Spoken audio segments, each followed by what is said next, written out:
I heard a lot of boom, boom, boom, boom, boom, boom. Right? What was happening?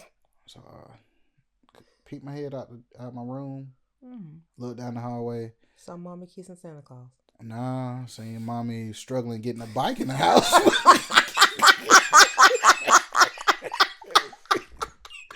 That's what you get for being nosy. What are you doing? They she had to hit her leg on the one of the out. pedals. She hollered out. God damn it! See? Doing something for your ass. Doing something for you. Fucking bike. See? And you just looked and you was like, I was like, he must have dropped it off outside. So that's what you think. See? I was trying to be positive.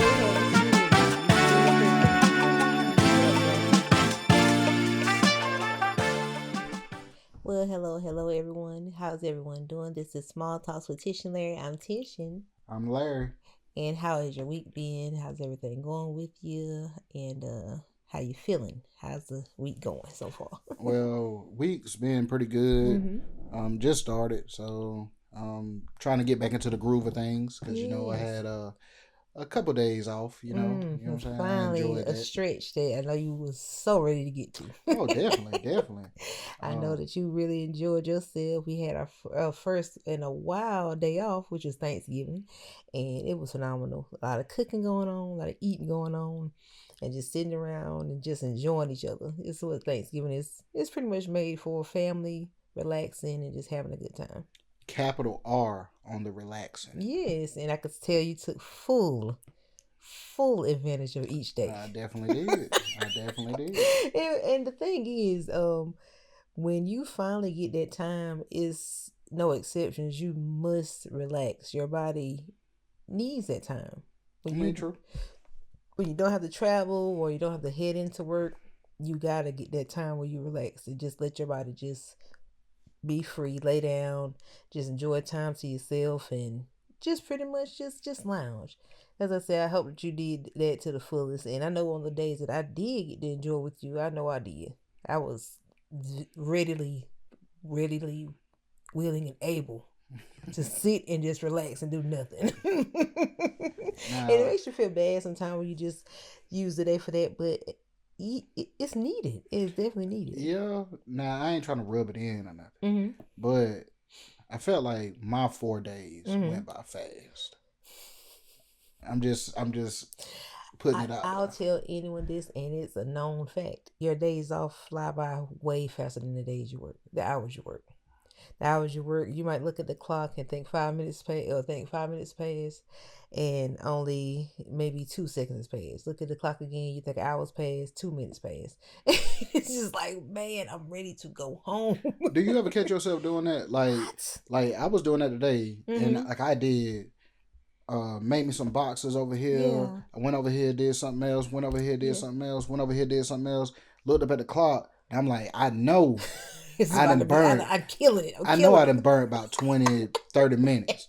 Look at the clock. 2 minutes. Like 7 minutes passed by. I'm like, man, I'm doing way too much in a short period of time. Way too much. What's sad about that? You probably was maneuvering so much you just knew that you had. I was like, man, I know that's about an hour right there. Yeah. 7 minutes? That means that you are truly skilled at your job. That's all you had passed. 7 minutes, that's man. The only time you had passed and you did that much stuff is insane. That's crazy. So I'm like, okay.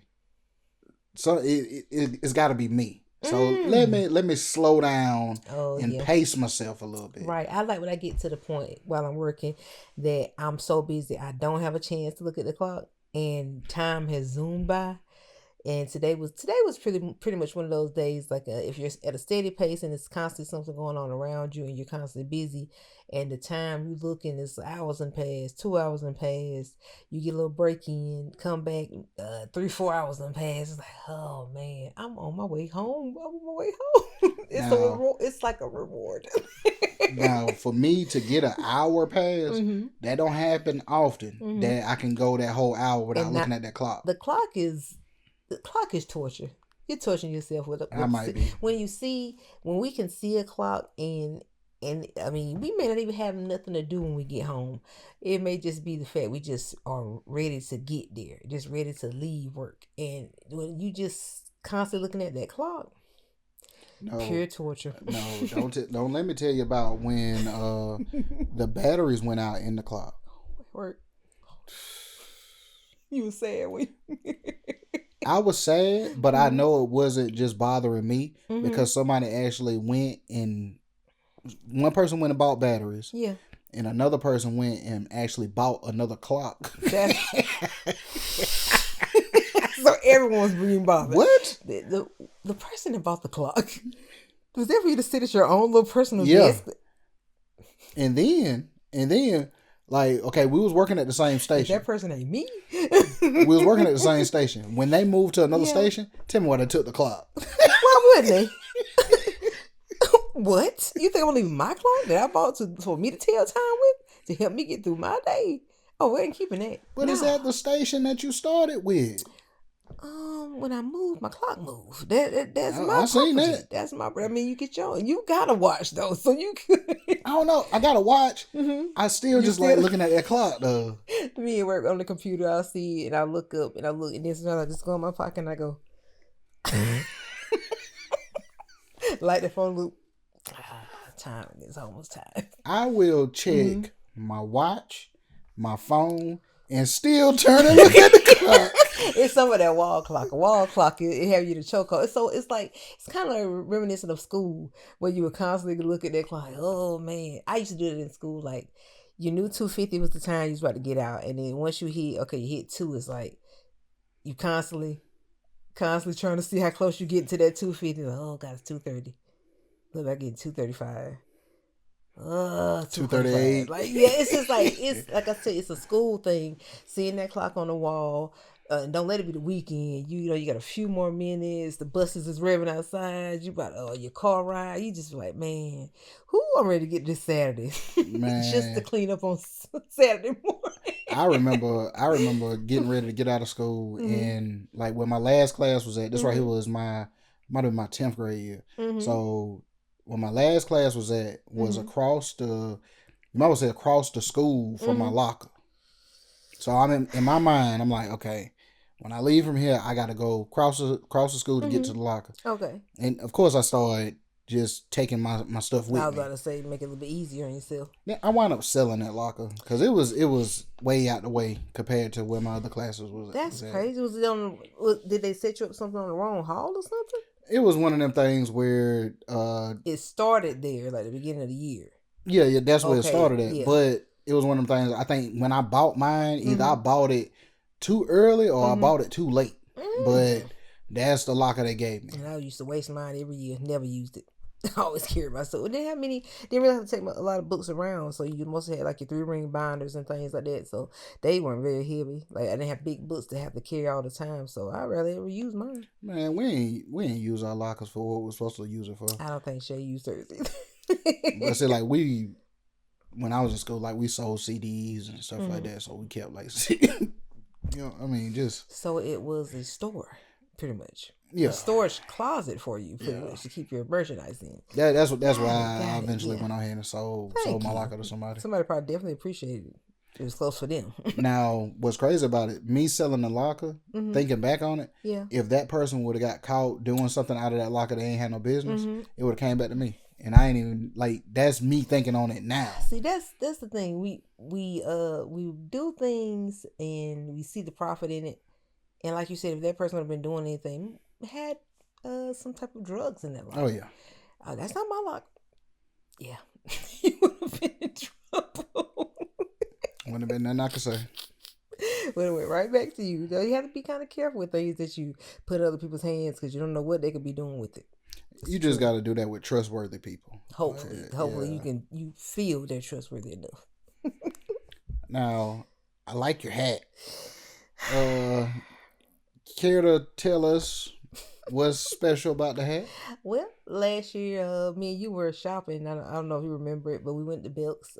Shout out to Belk's, one of the greatest stores with all type of Christmas decor and clothing. I got my Christmas story shirt there that I've lost. Recently, I need to find. But yeah, my hat is from Belk's, and I love it. I wore it today at work, and it got a couple of compliments on it. So it's getting me ready for the Christmas spirit. It's December, so now it's time to bring out all your cute red outfits and different accessories earrings and bracelets and little stuff like that. You know, I always love accessorizing. So I'm glad you like my hat. You like the lights?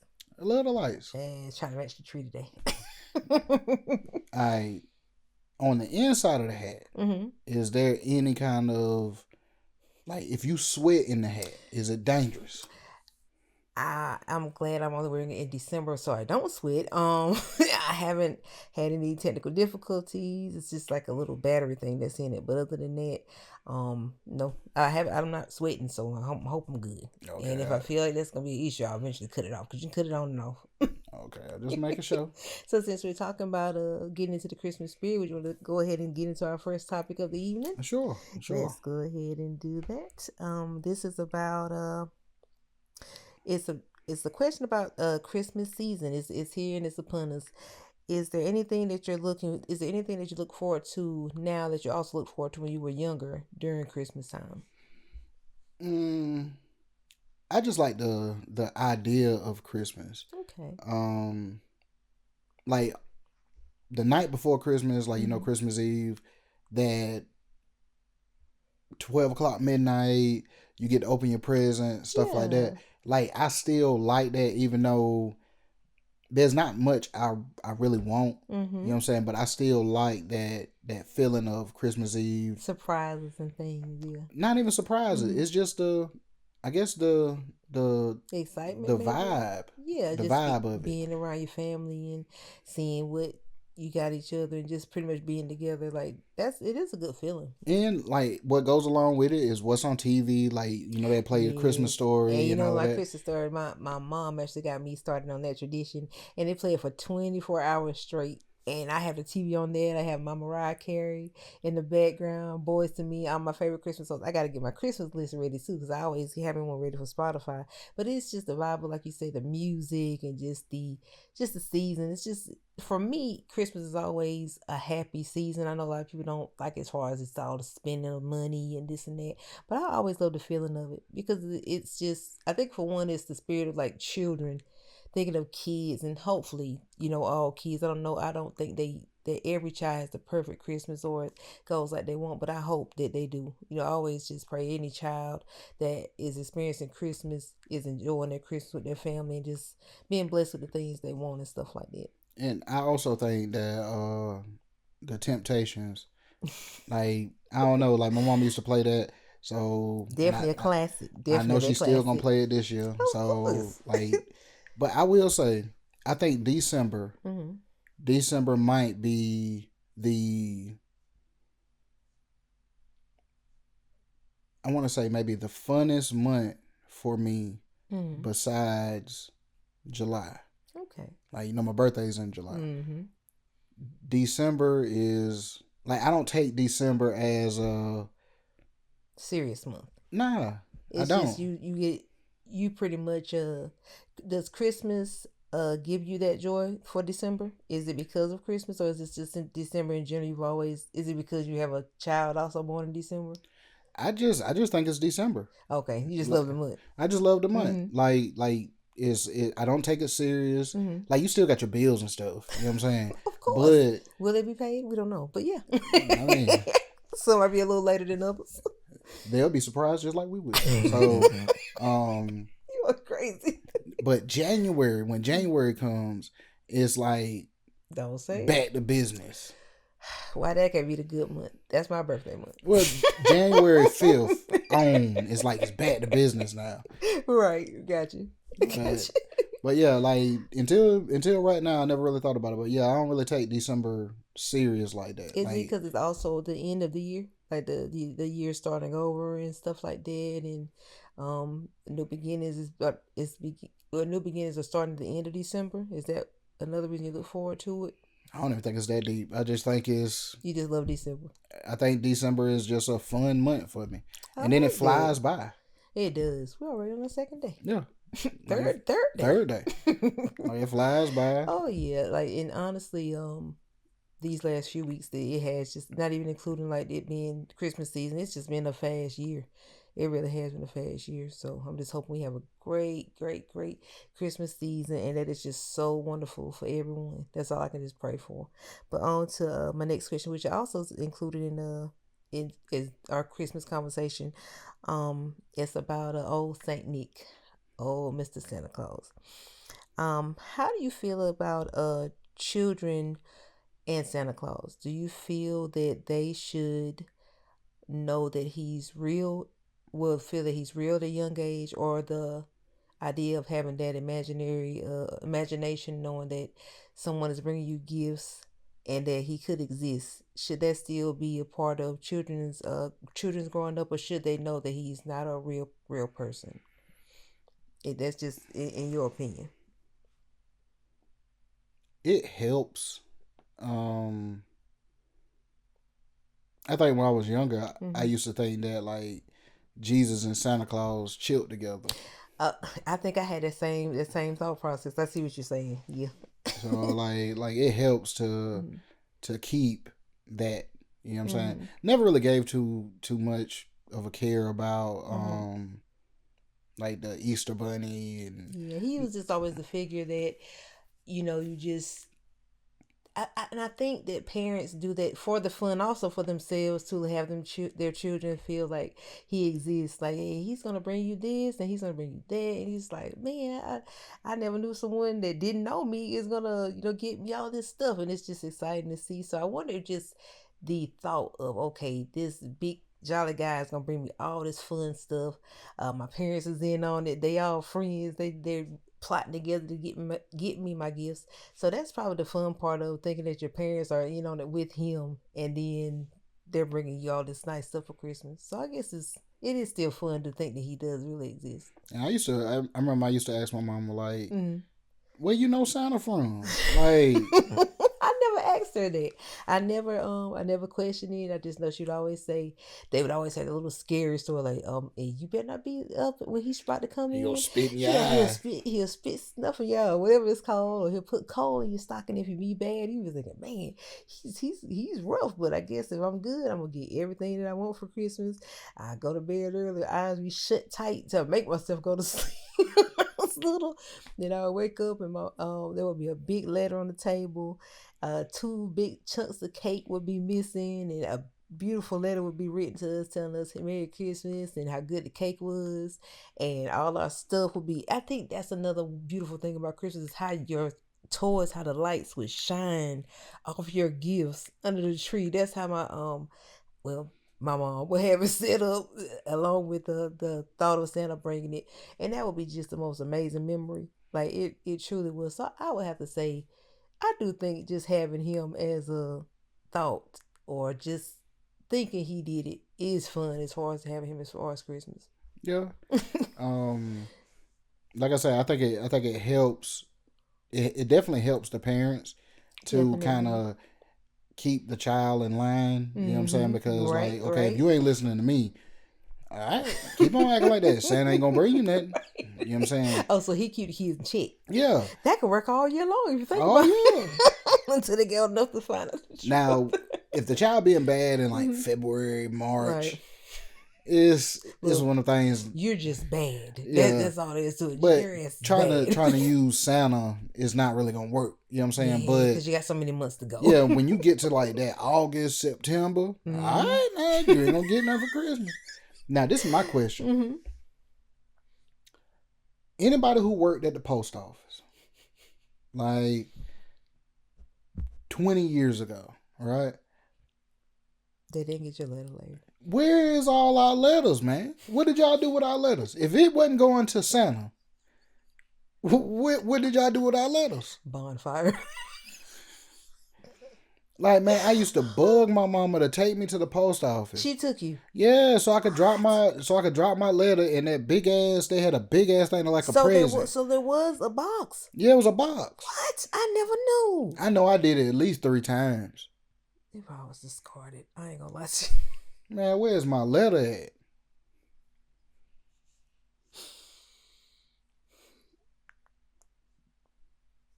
Like, that's crazy, yo.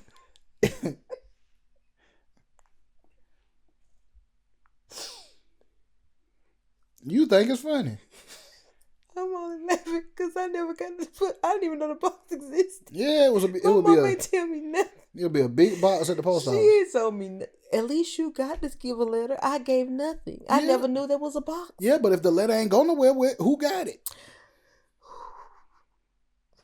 I don't want you gotta think about it. We put our address on there and everything. See, at least your mama went along in the spirit of Christmas and sent out the letters. Man, my mama probably said, "Man, let me take this dumbass boy." I just thank her for at least doing something that you wanted to do and made you feel like it feels special by delivering your letter. I know a lot of kids probably didn't get their letter sent anywhere. Parents wouldn't even take them up there. So you got to commend your mama for that. Put it in the comments if you worked at the post office. What happened to our letters? They gonna say throw them in the trash. That what's funny. Boy, you are crazy. What's funny, I say that December is the fun month for me. Mm-hmm. December probably is the most hated month for them. Oh, I hate when all them damn dumbass letters come. I don't like. You got a good question though. Where do they put that stuff? Exactly. I don't know. Exactly. It's hard. I mean, I'm pretty sure they're thrown away. I would love to see some of my letters from then. I would love to see. It would be nice if someone actually kept them, but that many letters with that amount of years, over 20, 30 years ago, I doubt they keep any of that stuff. They probably have to eventually at least throw it away. Man, they probably sat around. They probably sat around drinking Pepsis and smoking cigarettes, just reading them. Why they gotta be smoking a cigarette though? I've been drinking a Corona. Had the post off. Kid's stupid. He's stupid. You can tell by the way he write. He bad. He's 4. He's 5. He's 6. She's 7. That's crazy to be saying that about a child. You can tell by the way they write. They bad. Yeah, I couldn't be in there because I would have been laughing. You hear me? I love children, but that's a funny thought. That really is a funny thought. But another question that I did have about Santa Claus, and it may be kind of sad to ask this. Mm-hmm. I have my story. I'm sure you have yours. When did you find out that old Saint Nick wasn't real? Would you want me to go first or you to go first? I mean, you could lead. It was it's one of those Christmases where your parents didn't have, everything in order. Bills are money's kind of tight. Bills was beating them over the head. And I used to always write a little list out, like the Christmas letter. I would write a little list. And things were seeming kind of dim that year. It wasn't looking its best. And I remember writing the letter. It was actually Christmas Eve. And I was like, wrote all my little stuff down and left it near the tree. I woke up and it was there. I was like, was your letter still there? Yeah, I'm still there. And that's when I knew that he didn't exist. I was like, not necessarily. If absolutely nothing that you wrote down was there. Yeah, but he didn't see the letter. But you always had the thought in the back of your head that he would do that for you. You should have took the letter to the post office. I didn't have a letter. I had a list. I didn't have a letter. I had a list. A little list. Take it to the post office. So I didn't get my stuff because yeah, y'all dropped the ball on that one. Okay. That's what that was. You know what? I'll accept it. I'll accept it. Yeah. Mm-hmm. Definitely didn't get what I wanted for Christmas that year though. So I kind of opened my eyes to, the parent is Santa Claus. Yeah. All jokes aside, I might have been maybe like 9. All right. I heard a lot of boom, boom, boom, boom, boom, boom. Right? What was happening? So I peeked my head out my room, looked down the hallway. Saw mommy kissing Santa Claus. Nah, seeing mommy struggling getting a bike in the house.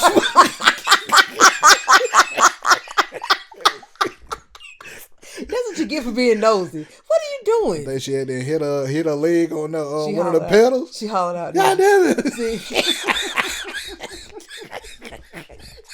Doing something for your ass. Doing something for you. Fucking bike. See, and you just looked and you was like, I was like, He must have dropped it off outside. So that's what you think. See, you still I was trying to be positive. You still had the spirit in you. You still was thinking, yeah, he dropped it off to her. But the part I left out, that day, my dad didn't show up to the house like he was supposed to, so my mom was kind of mad about him not showing up. And when he showed up, that's when she miraculously was able to bring the bike in the house.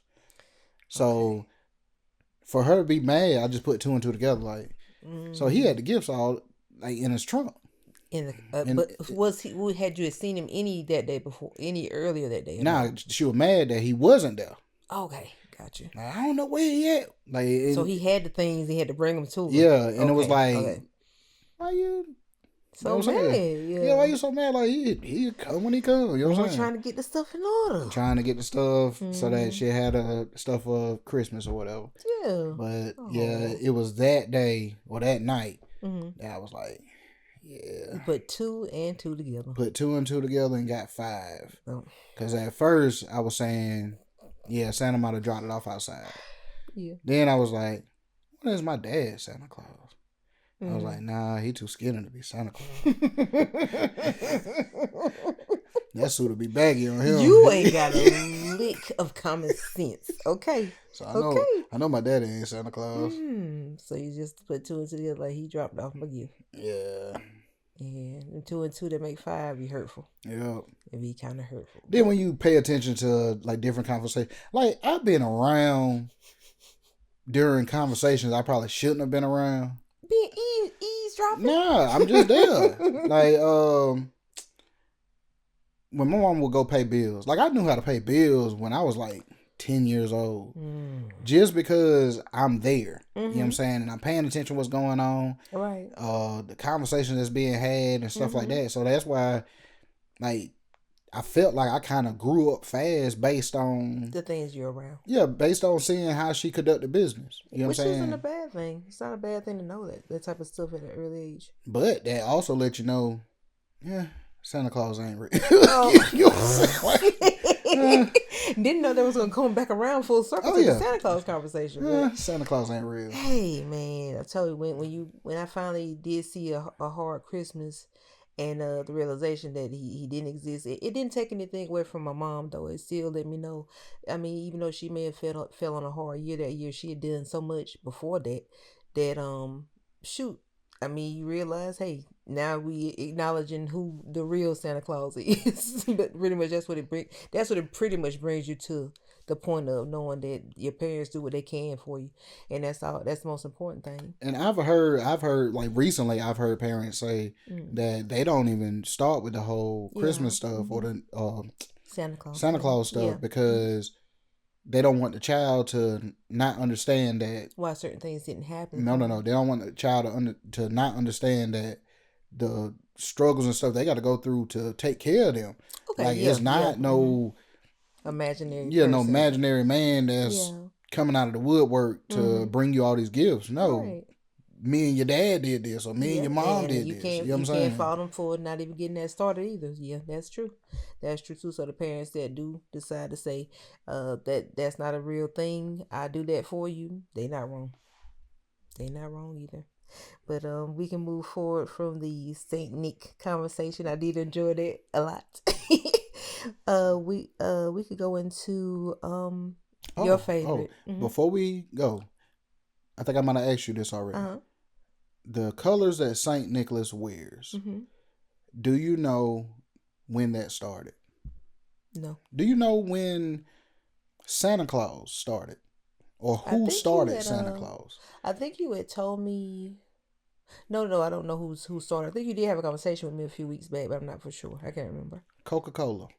Oh yeah, that's it. Yeah, I wasn't sure if it was Coca-Cola or there was a person that Coca-Cola stole it from. Well, they had a designer who drew it. Okay. But before that person drew it, Santa Claus was not a real person, real being. Well, the clothing, the red and white, was not a. It didn't exist. Nope. Okay. I thought that was very interesting, and that was like in the early 1900s. Wow. Yep, for a Coca-Cola marketing ad. Okay. And they came up with the Santa Claus with the red and white. Sorry, Coke, I said stole up. I apologize. If y'all created it, forgive me. But you always jump to the negative. It's be always something that someone else will make and this one just takes off with it. So that's what I was thinking happened.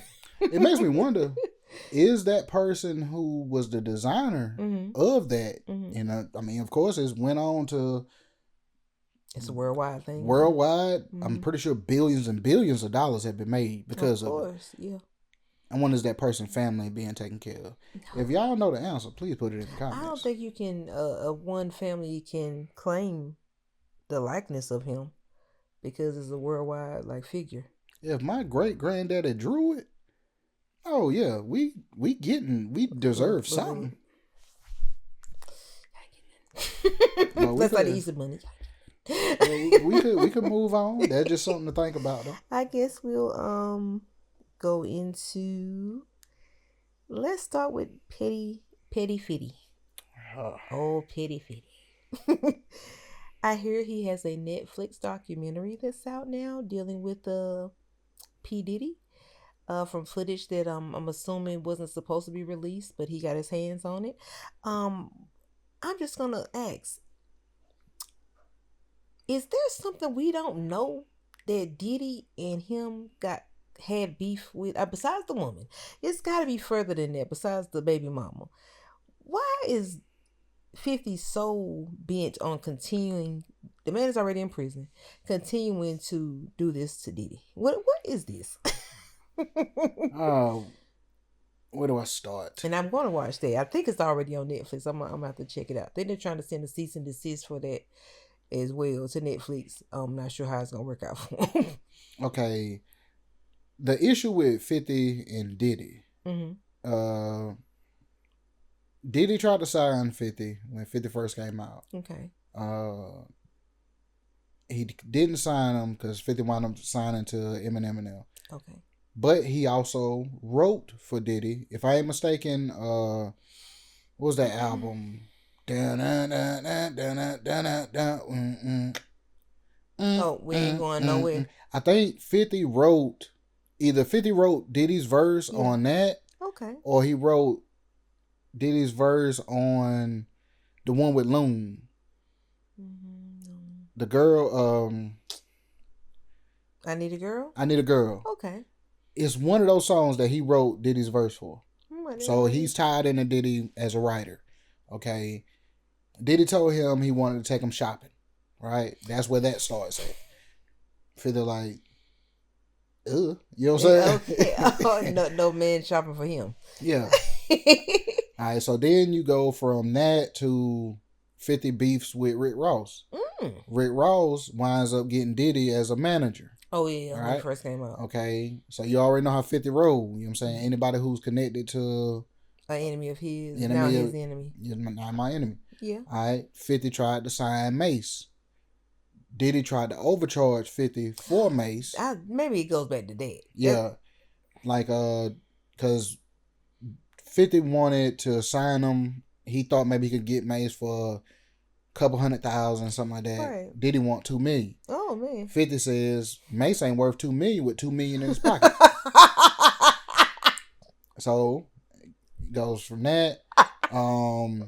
They are able to have a working relationship to where that's where you get the remix to I Get Money with Diddy and Jay-Z on it. Okay. And they call it the Billionaire Remix or whatever. Yeah, I remember that. Mm-hmm. So they're able to work together. Mm-hmm. But behind the scenes, there's no I connection. don't rock with this nigga.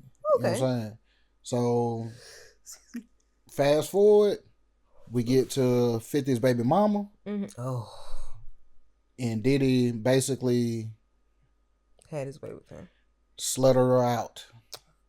Don't you ever say that again. I'm just saying, like that's terrible. So I'm pretty sure that's like the icing on top. On 50's case, like that you've crossed a line that like we weren't already cool, so now we got a problem. Yeah. Okay. So now you're breaking it down for me. Got you. Now, they say Diddy was doing this documentary for himself. Mm-hmm. leading up to the trial. Okay. Okay, because his whole thing was, I'm gonna do the documentary, win my case, I can release the documentary, make some money off of it or whatever. Oh. He does the documentary, loses. Oh, okay. But he never pays the people for the footage. He never pays them. What was it? Must have been a contract he paid if he won.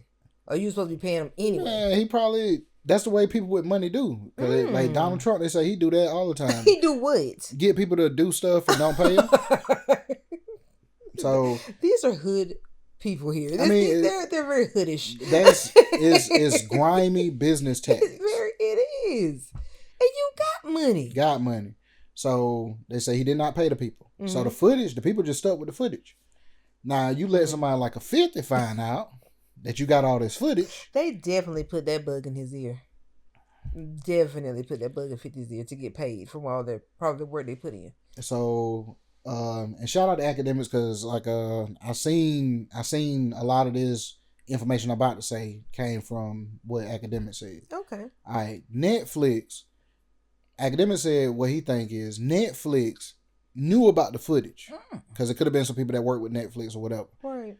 They may have wanted to put it out anyway. Yeah, on some get back stuff. Netflix, because if they the one that recorded it and he left them hanging. Okay. Gotcha. So, but they don't want to be the front runner. So they pretty much did a deal with 50 because to let him put his face on it. And you know he don't mind. And he don't mind. That's let me think. He said that he was trying to do a documentary and it was supposed to come out on Tubi. Do you remember that? Mm-hmm. That must have been what that was. And they had to probably clear the footage. Now to make more money, they put it on Netflix. I'm thinking it was all this stuff was just talks behind the scenes. And now it's an actual documentary. Now it's an actual thing. But the way certain clips that I've seen, is the way the stuff is done. It's not in a nice way. Oh boy! You could take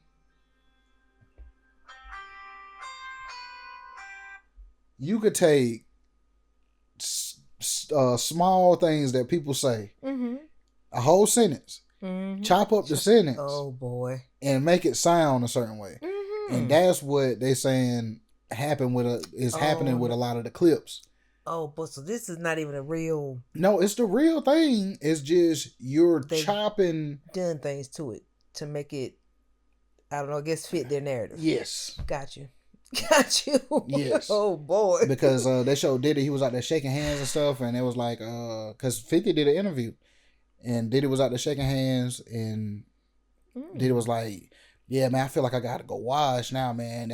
I'm interacting with the people, man. That's 150 hugs, man. I gotta go take me a shower like that. I'm pretty sure there was more to that, but using that clip makes people look at Diddy like, you think you're better than people. You think you're better than people. Oh yeah. And so when 50 did the interview, that's the thing that they harped on was, see this man talking about he's shaking people's hands. I'm like, ugh. Is 50 narrating? Nah, he did an interview on Good Morning America, talking about the release of the documentary. Are you serious?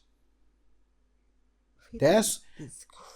That's where the Ja Rule comment comes from, where Ja Rule said what is it, Herman Munsterhead. But why did it say at Ja Rule? It didn't make sense to me. What was that? I don't know, but they're saying that tweet or whatever was directed at 50, saying like he a rat. He always been a rat, all of that, because it's in response to 50 doing this documentary thing. In the Good Morning America interview. I never realized he was going to be on Good Morning America. So he had a car salesman suit, or used car salesman suit. Who? 50. To say 50 is in his 50s. He's doing a lot. No, Ja Rule said that he had on a used car salesman suit. No, I'm just saying in general, 50's doing a lot.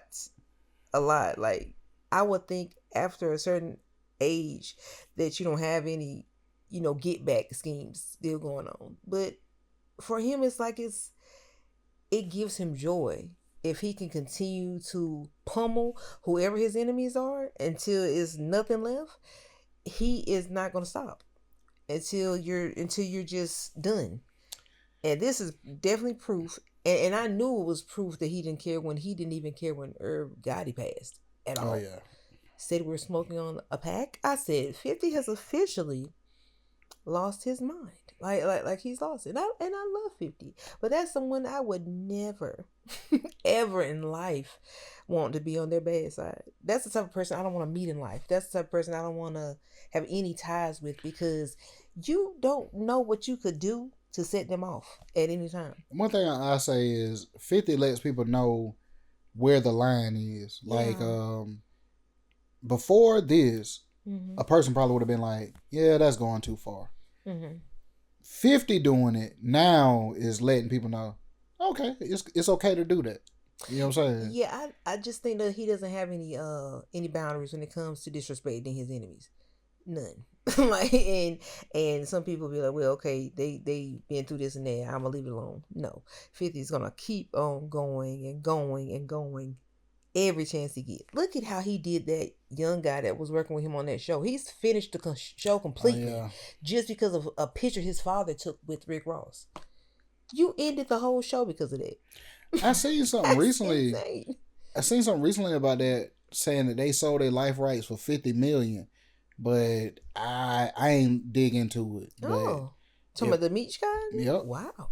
But if that's the case, then I don't know what that does for them. For 50. Yeah. I don't know. Because I thought he owned the rights.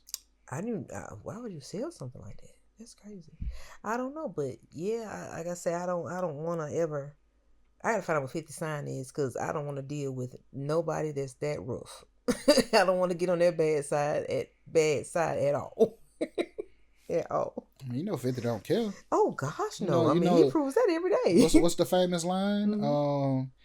And your boss is a bitch. If he could, he would sell his soul for cheap, trade his life to be sure.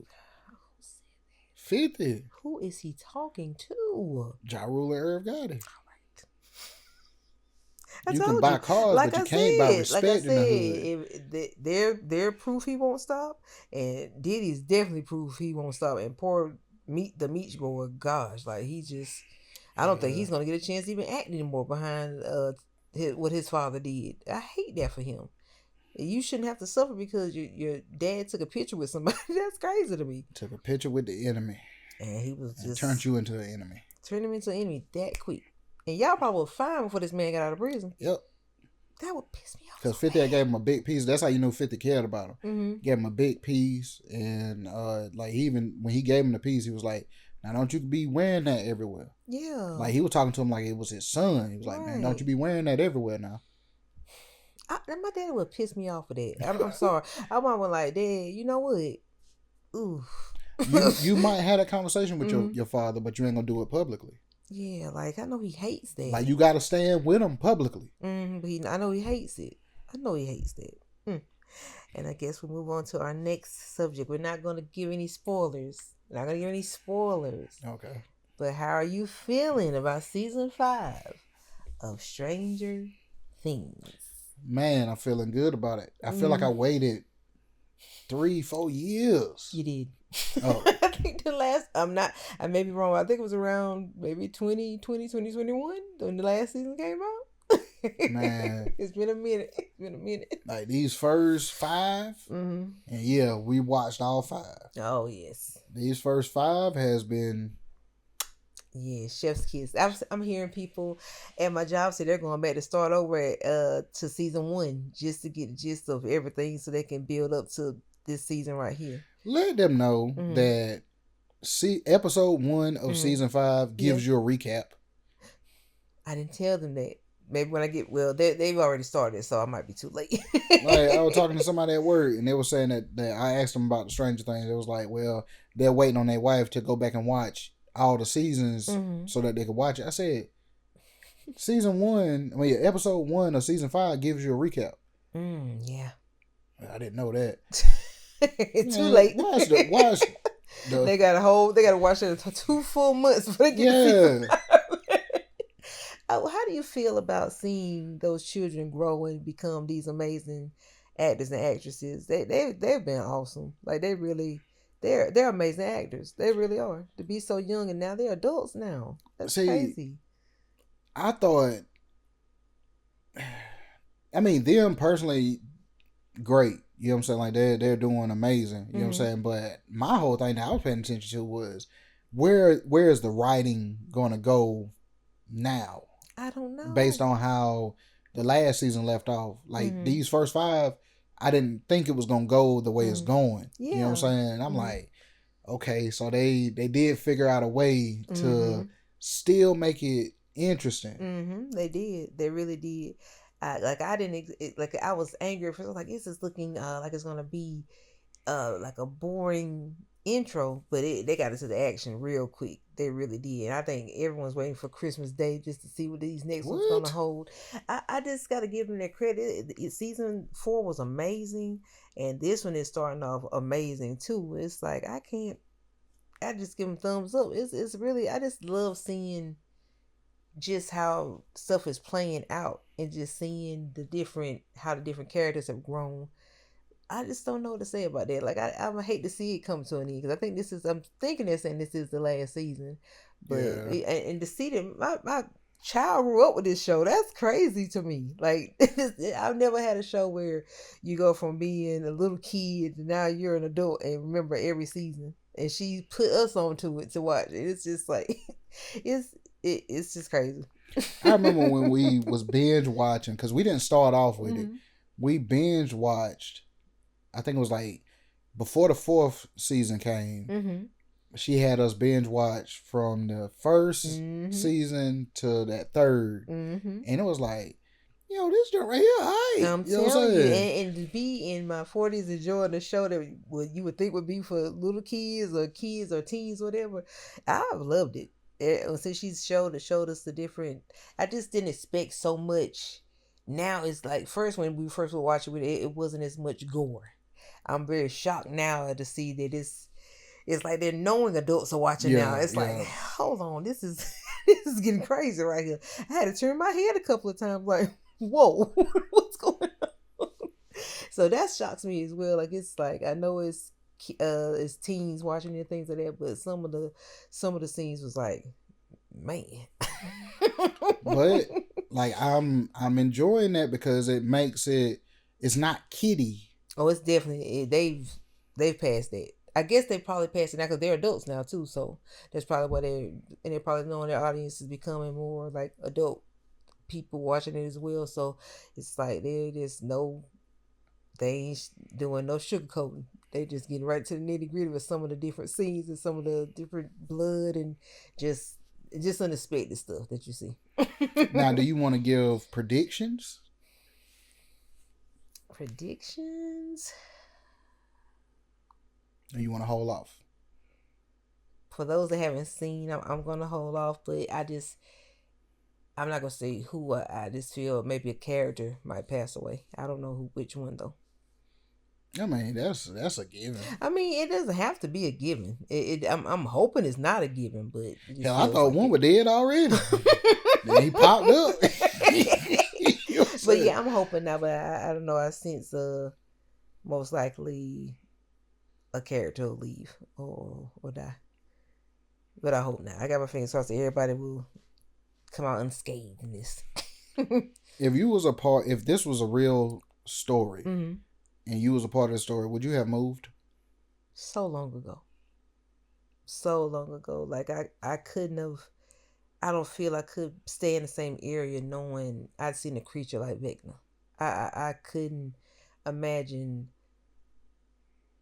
seeing something like that, period, and being right afterward. Like, that thing is horrifying. I hate looking at it through the TV, so I could imagine having for children, because he was attacking children, to have to deal with a creature like that.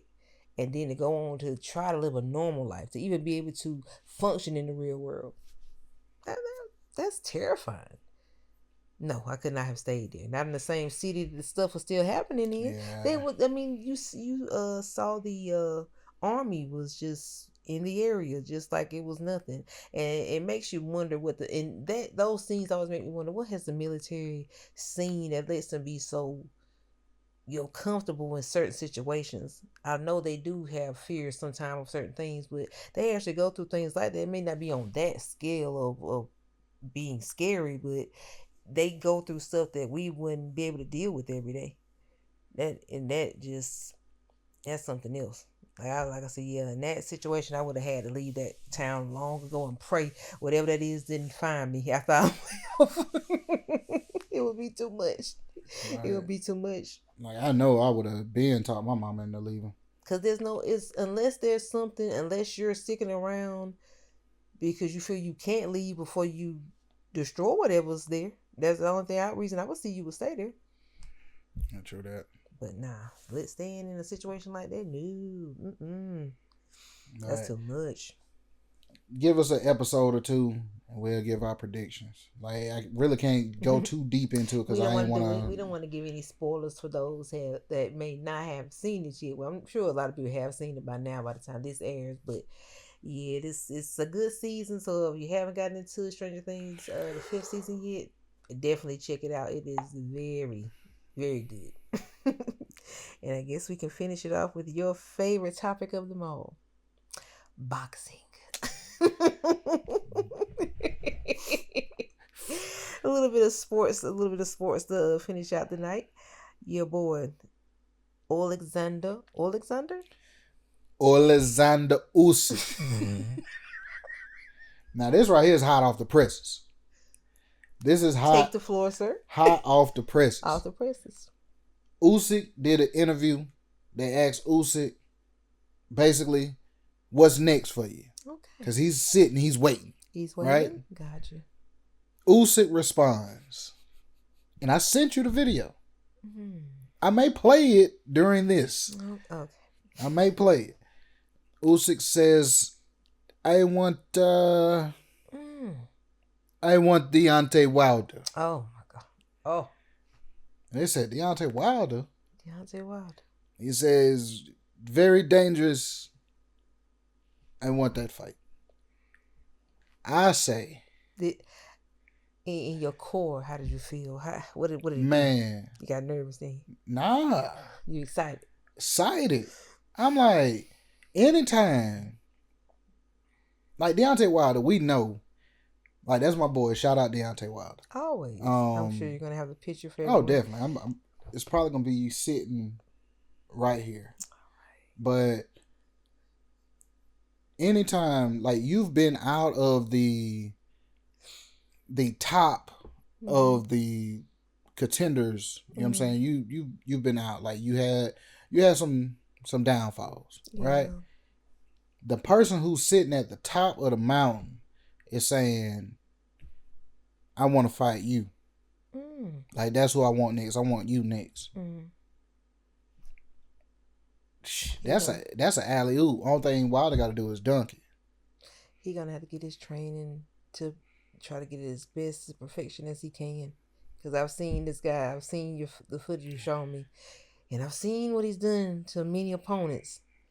So I just want my boy to get his defense up and move, shake him up a little bit, man. Don't let him just come at you, and hopefully it'll be a good fight. I hope he decides to take it on. I love the fact that he's calling Wilder out. You know what I'm saying? I love it. But I also know what he's doing. Is it baiting? Yeah, but he's baiting them for a reason. He's beating everybody else. Like, that's what this is. That's what this is. You know what I'm saying? Like, he beat Anthony Joshua twice, Tyson Fury twice, Dubois twice. You know what I'm saying? Like, he wants another heavyweight under his belt. He wants another big name heavyweight under his belt. And Deontay's about the biggest he can go. Yep. Like, when he retires, because he started off as a cruiserweight. He's like one of the most decorated cruiserweights of all time. Move up to heavyweight. He's now the most decorated heavyweight of all time right now. He's got all the belts. Yeah. That hasn't been done since, like, Lennox Lewis. Wow. So, like, Yeah, he's sitting up there. He's calling the shots. Okay. You know what I'm saying? So like, if you could say when he retires that on his resume he has every big name heavyweight as a person that he's beaten, there's nothing you're gonna be able to say about Alexander Usyk. There's nothing you're gonna be able to say about him. I pray he sees this one day. He needs to see this. How you, the way you, I'm saying that. the way you say this man name is such joy. I'm tired of it. Okay. I mean, the man can scrap. That simple as that. Hey, you showed me the footage. You seen what he did to my boy Anthony. I didn't like it. I didn't like it at all. Now, let's get down to the nitty gritty. All right, we've done this already. Deontay Wilder's never been a very large dude. He's a large dude, but he's not weight wise. Okay. All right. Usyk is probably 230, right? 220 something. Wilder usually fights. I think his biggest that he fought was when he fought Tyson Fury. That was like 240. That was way too much weight for him. Okay. All right. Usually he'll come in 215. Yeah. You know what I'm saying? Something like that. Weight wise, he's really the perfect matchup for Wilder. Okay. Weight wise. Yeah. So, like I said, the man can box. As long as Wilder can keep him at bay with the jab, he gonna have to go get Lennox Lewis to show him that jab again. Okay. You know what I'm saying? You go get Lennox Lewis, help with that jab, keep him away. Jab, jab, jab, jab. Drop the bomb on him. Okay. Jab, jab, jab. Drop the bomb on him. How is this man defense? He got nice footwork. You know what I'm saying? But if you jab, jab, jab, pawing jab. Okay. You know what that means? The block of the face. Yeah, pawing jab. Drop the bomb on him. He ain't going for that. Hey. These are your techniques. These are my techniques. This is your one-on-one. Pawing jab. You know what I'm saying? Bomb. Question. I know you know some of the trainers. Who would be a great, maybe Terrence Crawford's trainer? For Wilder? Mayweather's trainer, maybe. I know you speak of their defense a lot. So. See, it's hard to you ain't gonna learn that overnight. Like, so he needs months. He's gonna need months. Yeah, but still, like, you at the end of your career and you talking about adding something that you never truly had because you never really had to worry about it. Right, because you had the strong. You had that bomb. Right. You know what I'm saying? So, like, nothing wrong with at least trying to add something to it. I ain't gonna lie. I might go get Mikey Garcia daddy. Mikey Garcia? Mikey Garcia daddy. Oh no. That's the one who trains, like, his stable right now has like 7, if I ain't mistaken, they're like 7 undefeated fighters. So you're saying that would be the perfect guy to try to train him at the moment? He gonna talk shit to him. Oh yeah. I mean, Robert Garcia? If you wanna have that be able to have that skill, hopefully learn it quick enough to get in the ring with this man, then you take what you can get. I would say him. I don't know about Terrence Crawford trainer. But Terrence has great defense. Yeah, but a lot of that is Terrence himself. Okay. Not taking nothing away from his trainer, but I'm just saying like that's Terrence himself. I would probably go get Robert Garcia daddy. And if not him, I might go get Anthony Joshua trainer, which is Derek. What's my man name? Derek. The one that was Errol's trainer? Yep. Okay. Now, his fighters, they're on losing streaks, but he's still a great trainer. Okay. You know what I'm saying? They just ran into their matches. You know what I'm saying? It happens, yeah. But, maybe he needs multiple trainers. Different ones. It's really not even the training, per se. It's going to be the sparring partners. Okay. Like, you're going to have to go get somebody who really going to be able to mimic what Usyk can do. It's going to be hard to find. Benavidez. Like, I don't know, Benavidez might be too small to do that right now. But it would have to be somebody who can, because you don't need no, like he can't spar Anthony Joshua to prepare for Usyk. Usyk ain't that big. You know what I'm saying? Usyk move more. He's going to have to find those people that can, this is going to sound crazy, Jake Paul. You know what I'm saying? Spar him. Somebody who's going to be light-footed because like he's a lighter person. I can tell you're stumped at the moment. He going to have to go get cruiserweights. Sparring your average heavyweights is not going to do it. He going to have to go get cruiserweights. So Benavidez would work. You're going to have to get somebody who can move in there with you and see what you can do against them. Okay. Because if you go and spar big fights, like let's say Tyson Fury say, I'll spar with you. Tyson Fury is too big to try to mimic Usyk. How he did him. Yeah, you don't need to do that. But he's too big to try to mimic Usyk. You know what I'm saying? Joseph Parker maybe spar with him.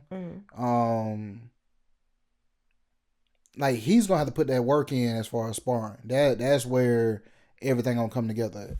Has he even decided to take this on? Have you ever heard anything? It's been reposted by him, Usyk saying that. What is that? So ball is in his court. You think he gonna take it? Yeah, hell yeah, he gonna take it. That's a big payday. That's a bag. Is the Sheik a part of this, or he probably will be? So this is gonna be in Dubai. I mean Abu Dhabi. Excuse me. I hope they bring it over here, man. Oh, that would be great. But I mean, Usyk's he's the undisputed champion, so it's really it's wherever he want to fight at. Hell, if it's on the moon, hell, he can say, I want to fight him on the moon. You know what I'm saying? Like, yeah, they get it in the White House. How they would say it is get in the ballroom. I know Trump would love it. I know he would love it. Yes, you can have it here. But yeah, this is gonna be crazy. And I just Usyk, I don't really know Usyk, but I would love to see Alexander Usyk. I would love to see Deontay get a chance to actually do the challenge, actually maybe pull through with it. If he, I know it's getting you riled. Just think about it. My heart started beating fast. If he knocks Usyk out, bump a rematch, I'm retiring. You retiring? There's nothing else to do. Man, bump a rematch. I'm retiring. You gotta bring that bomb out. And bring that hard fist out. Because Usyk has been wobbled. What? Yeah, he has been wobbled now. Show me that now. Yeah, he's been wobbled. Now, it didn't go nowhere. But I'm just saying. So he's been hit. He's been hit now. So he's not unhittable. Yeah. And Usyk is almost 40. He's 40 or about to be 40. Okay. So, like, Wilder, if Wilder gonna do it against anybody, it could be now. So but you can't get in there. You can't go in there half-ass. He said you gotta get in there and do it. You gotta do it. You can't half-ass. Like this is all the eggs in one basket. Right. The table is set for you. All you gotta do is just sit down. That's all you gotta do. Yeah, it's true. That man, the fact that man called him out. It's gonna be I want to fight Deontay. It's gonna be something, Larry. I know you ready. And he even saying, like, I know it's a dangerous fight, but I know what he's thinking. I know he's saying to himself, if I beat Deontay, that's every big name heavyweight. Because I think he even beat Klitschko, if I'm mistaken. Okay. Like, he's beaten all these heavyweight names. Yeah. This is gonna be the icing on the cake for him. Icing on the cake for him. And he'll retire. Probably. And he'll probably retire. Because he could say, I beat everybody that there was to beat. That would be a great way to go out. I tell you that. So both of them, and it's crazy that it's good for either or. Yeah, whoever wins, it's gonna be a good thing. It's crazy that stuff has went this way because like I know Deontay probably was sitting at the house, probably just looking like there ain't really no fights for me unless Anthony Joshua wants to finally fight. Yeah, you know what I'm saying? He took on the Jake fight. Yeah, he took Jake fight, so that means he really ain't want to fight you. You know what I'm saying? So this really was a blessing in disguise for him. That just come out of nowhere. Man, he'll break Anthony Joshua's face, man. That's what they know. Afraid of, yeah. Because there's no way Anthony Joshua can fight Deontay Wilder without getting hit.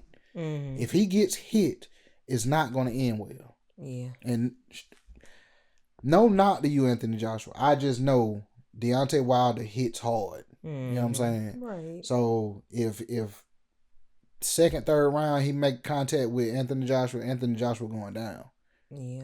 And I know he doesn't want another loss on his record and stuff like that. So yeah, his safest bet probably is to go ahead and bust Jake up and call it a day. Yep. I'm gonna be ready to see that one too. Don't matter.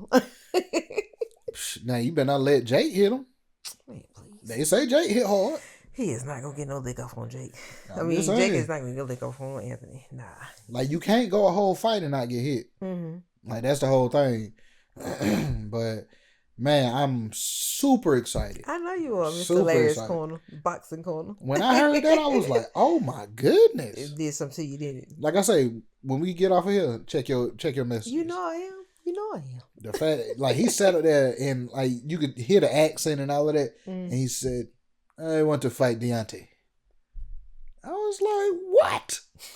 And you want him to fight Jake? I tell you something else. No, I'm saying like because I knew he ain't had nobody to fight. Okay. So I'm like, okay, you want to prove yourself, Jake? Fight Alexander Usyk and see what happens. On that note, we're gonna finish off the show, okay? Bomb Squad. I can't wait for you to see this fight. What? They haven't set any dates just yet. No. It's coming. I know you're so ready. Man. I know you're excited. Wilder might have to go get John Jones. What does that mean? To help spar. Don't know if that's a different style of fighting. Yeah, but that's what you need. You need awkward styles. And John, he boxes. Yep. Okay. Pereira, I will go get him. Mm-hmm. I'm telling you, like you're gonna have to get your ass beaten sparring. So you can take a punch. So you can be ready for what Usyk gonna bring. Mm-hmm. I would rather over prepare than under prepare. That is true. Huh? That's true. And with that, I'll just leave it at that. Well, everyone, this has been another great episode, amazing and funny episode of Small Talks with Tish and Larry. Remember to always subscribe, like, and comment on the channel whenever you see it across your, whenever you see us. So definitely subscribe. And we thank you all for being with us here. And make sure to subscribe to the Yo That's Larry's podcast also, which is on Facebook and TikTok and Instagram. You also have Newsbreak. Newsbreak. Definitely, if you have Newsbreak, subscribe on there as well. And we thank you all for watching. And like I always say, if they can do it, I know damn well you can.